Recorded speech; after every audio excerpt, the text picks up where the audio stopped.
So in my last video, I showed you how I use 3D printing to create a jumbo vintage Kenner Jabba the Hutt figure to go along with my jumbo vintage Kenner figures from Gentle Giant.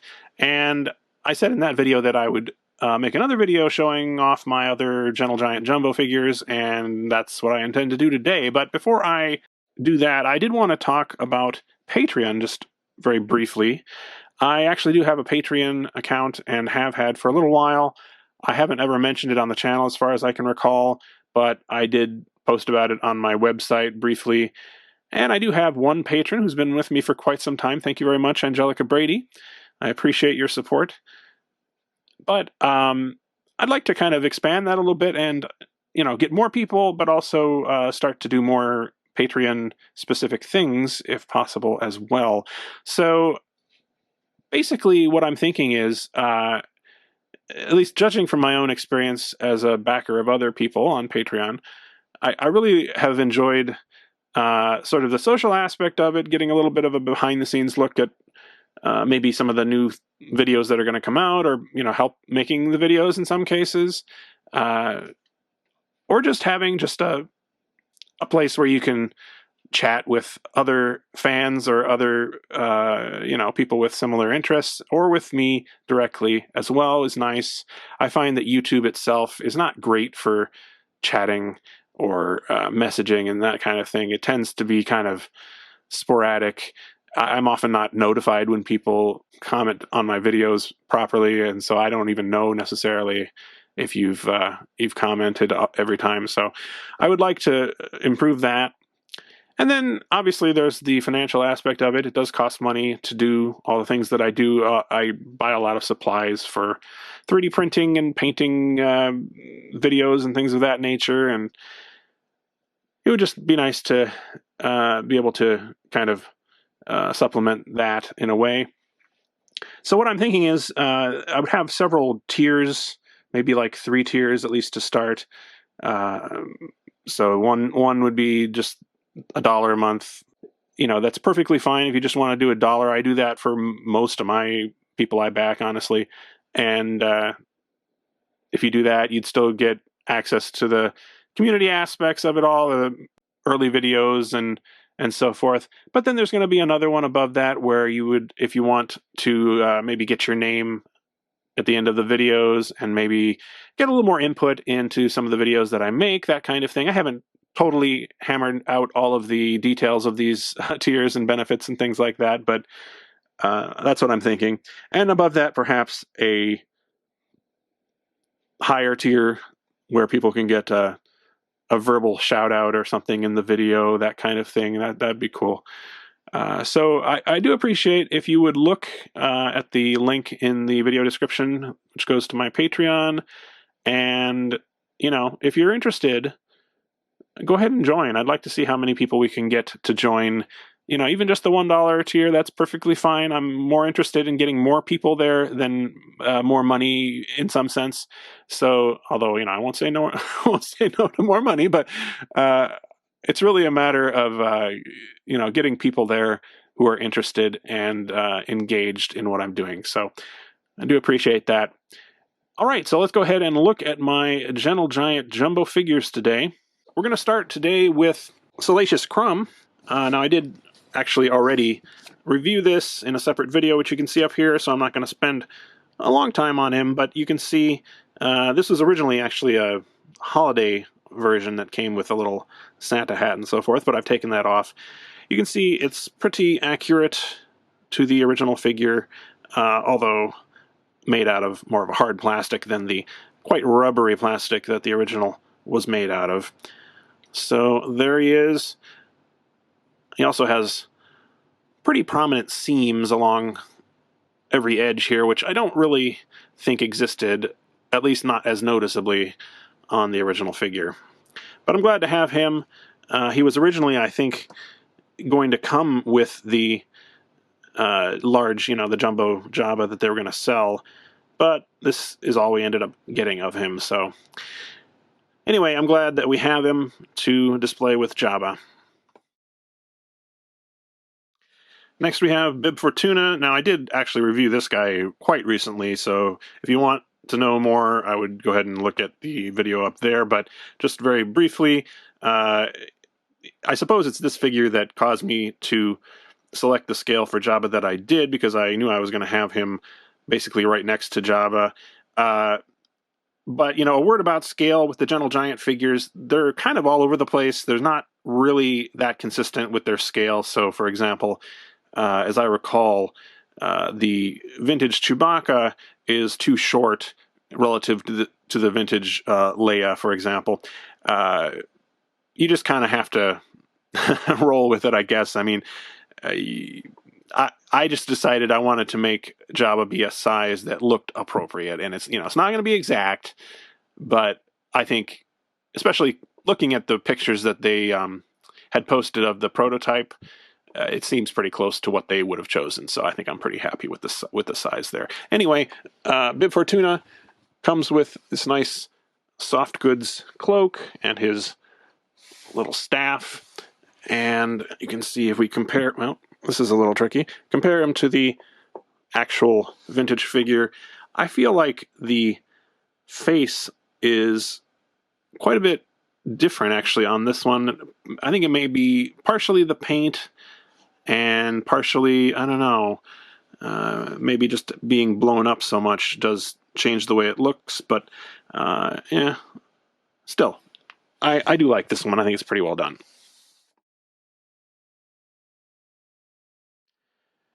Next up, we have Yak Face.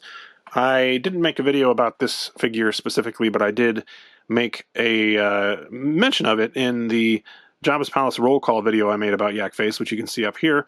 They actually made two versions of this figure. One was the regular Power of the Force version, and the other was a tri-logo European version that was a kind of a exclusive, convention exclusive. And so, of course, I had to buy both of them. If you look, I think this one is quite well done overall. Although, you know, now that I'm looking at these again more closely, I realized one complaint that I had when I got these originally, which is that if you look at the sort of texture, or, you know, the nature of the plastic here, it really actually does kind of look painted. It doesn't look like it's made out of plastic. It doesn't have that sheen. If you look at the original vintage figure, maybe you can tell, maybe you can't, but there's a little bit of a shine to it, especially on the head there and everything, which is not really there on the jumbo version. So in some sense, the way I did my Jabba by spraying him with the gloss coat and everything, I think will actually look better than anything that Gentle Giant probably would have produced. So there's that. That's kind of nice. Anyway, that's definitely one of the better ones, in my opinion. Next, we have the Gamorrean Guard. This may be my favorite of the jumbo vintage figures that Gentle Giant produced. I just think it's really well done. He's also quite large and stout. I think it's a pretty attractive, you know, attractive for a Gamorrean kind of figure. Now, if we want to compare him to the original, again, he doesn't have that kind of sheen that you see on the plastic of the originals, which is a little too bad. Also, he came with an axe that I can't seem to find. It's around here somewhere, but I can't find the one for this one either, so I guess it evens out. Like Yak Face, they made two versions of this guy. One of them was the just sort of normal Gamorrean, and the other was a Power of the Force version. Definitely one of my favorite of the line. Next we have Han and Carbonite. Now I have reviewed this one a while back on the channel, so you can see that up there. But long story short, this one I'm not crazy about for a couple of reasons. One is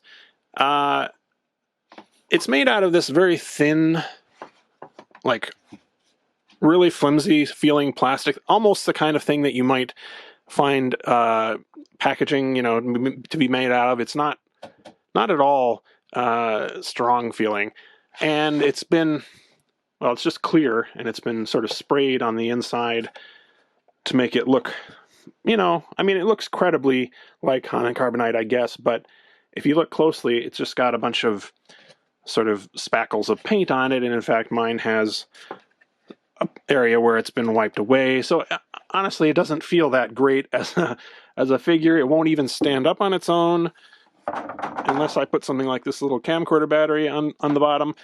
So yeah, I mean, that's not great. He does come with Han though, but that's not that great of a bonus either, because you can see he looks very strange with these spindly legs and no neck. So I don't know. Not my favorite of the figures. This is also the only one that I don't have the actual vintage figure for, so I can't show you to make a comparison, but just from judging on online photos, I think it's a little bit off compared to some of the other ones. All right, next up we have Boba Fett. I think this is one of the nicer ones in the line. He's got a lot of nice paint applications. They're well done, and certainly just by looking at it, you can tell what it is. It definitely brings to mind the vintage Boba Fett. Although, if we look all around him, you can see he's got kind of the same matte feel all over him. He doesn't look quite like the actual vintage figures did, like a little more glossy. We can, in fact, take a look at the actual Boba Fett. There we go. Let's see if we can get that to focus. And you can see it's shinier all over the place. It just seems different. I don't know why they didn't make more of an effort to replicate this feel and look. It's a little strange to me because, you know, it doesn't quite feel like an actual Star Wars figure without it. But aside from that, pretty good one, and it looks good on the shelf. By the way, they released this figure in 3 different versions. Mine was the droids version because by the time I got around to buying this, the other versions were pretty expensive on the secondary market, but I think they're actually supposed to be identical. Finally, we have C-3PO. C-3PO is an interesting one because they actually did make a vintage... I have one around here somewhere, but I don't know where it is. A vintage 12-inch C-3PO. And it's quite a bit different looking, actually. The proportions are all different. They didn't just blow up the 3 3/4-inch figure to the larger size like we did here. But anyway, Gentle Giant's version is really cool looking, I think. It's got the vacuum metallization on it, which I do approve of wholeheartedly. You know, it's hard to screw this up once you've decided to take that step. You know, the paint, they don't have to worry about, you know, getting all the details right on the paint or anything like that, or even trying to make it look matte or glossy or whatever. It's going to be super shiny, as it should be. Now we have here an actual vintage figure which has a similar shiny finish, although I don't know, this is not quite as shiny as that one, perhaps just because it's been around a while. You know, these, after a while, C-3POs have their gold finish kind of wear off if they've been played with a lot, but I think it's a good attempt to recreate the original figure for sure. Let's see if I can get this guy to stand up. They also have a tendency to get loose joints after a while. There we go. We did it. If we look at him close up, you can see just how shiny he is. It's really cool looking, I think. Look at that. He's got kind of the... on the actual figure, this would have been sort of a metal bolt, I think, as I recall. But they've sort of recreated it there. And there's his butt. Yeah, this is one of my favorite ones. If only because it's so shiny. And here we have all of the Gentle Giant Jumbo figures that I have with my 3D printed Jabba that I made in the previous video. I also have, as I mentioned, a couple of duplicates with the Gamorrean Guard and Yak Face there because they had the sort of convention exclusives that I stupidly had to buy. Well, the Gamorreans make a little more sense. I could have fit another Gamorrean in this display, but it would have been a little difficult to fit it on the table here in front of me. In any case, I I'm really happy finally to be able to display these the way that I had envisioned. And my only real problem now is figuring out actually where to put them in my house, because I don't I don't know that I have a place that can display something this large. Up until now, I've just been sort of having the figures in their boxes, or whatever you want to call these packages, these blister packs, and they're not really been on display because they're so huge.